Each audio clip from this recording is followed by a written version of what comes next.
Welcome to kind of the midwinter part of the winter sports season. I hope everything is going well and that your teams and your student participants are having a great winter season.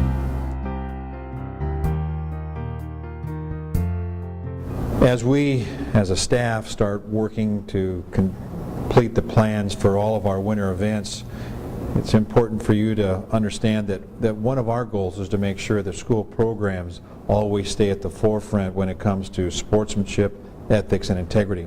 And we know that you play a vital role in that.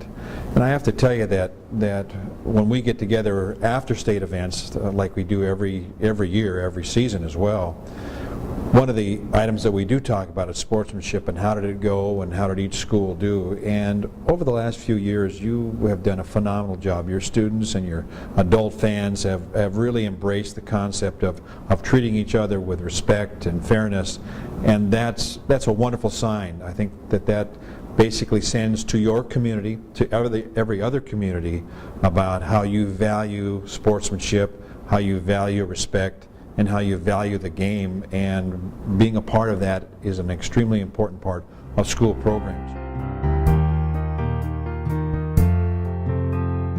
You know, I just got through reading the article that Dan Helsley, the current president of the State Athletic Directors Association, wrote for their recent online newsletter.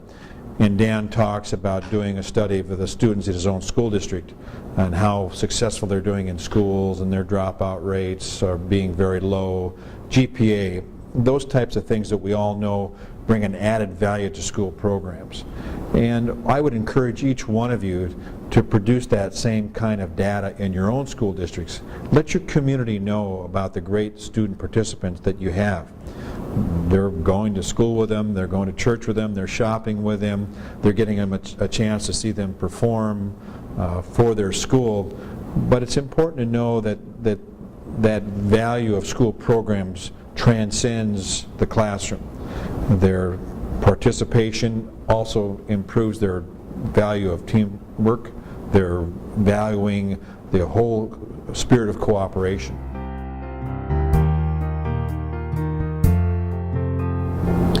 There are a couple milestones that I want to talk about that I think are extremely important for you to be proud of as far as the state association is concerned. Number one, we, for the first time ever, exceeded 1,000 female wrestlers being assessed. And that's a phenomenal amount of growth when you look back to the relatively recent start of girls wrestling. We're now the third most highest state in the country when it comes to female participation in wrestling. And my hats are off to you, to your coaches, and to those young participants, and to Jim Meyerhoff and all the people who lead the wrestling program in this state. The other thing that I think is important as far as those milestones are concerned is that we're starting a new part of history with state basketball tournaments. And I know there are various degrees of understanding and acceptance of the program, and the decisions that were made to restructure the state basketball tournament. But keep in mind, please, that the board worked very hard with the staff and the staff with the board to make sure that we protected district tournaments, and that we're still going to create, we think, a much more exciting, valuable experience, in some cases in that first round closer to home, and then once they get to one site. And I assure you that once state basketball tournaments are over, we'll develop some kind of a way to gather input from the member schools and from fans through some kind of a focus group or some kind of a survey to find out how it went. The association is committed to continuing to make each state event an exciting experience. There's already been discussions about volleyball and what we might do, and if you read the minutes of the December board meeting, you know that there's been one committee that's talking about what we might do to look at state volleyball tournaments.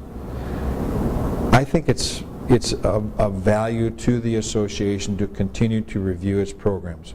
We've just received the amendments that will be discussed in March at Winter Coalition, and it'll be voted on later this spring through Rep Assembly. And there are some potential changes through the rules that are being proposed by the member schools. There's also an amendment that is talking about how we might improve the eligibility process that I hope you take a real good look at, because I think it shows a work of a lot of different individuals to improve the actual eligibility process, which the bottom line makes it better for our student participants. I appreciate all you do. I encourage you to take care of yourself, to have fun, enjoy this winter, and enjoy the state tournaments. The staff is looking forward to seeing you at all the state events, whether it's during state bowling or wrestling or gymnastics or swimming or basketball. So stop by, say hi. We're going to be out talking to people, talking to students, talking to athletic administrators, superintendents, principals, school board members. So have a great rest of the winter season. Let us know what we can do to help you, and let's make sure that we always do it for the students. Take care.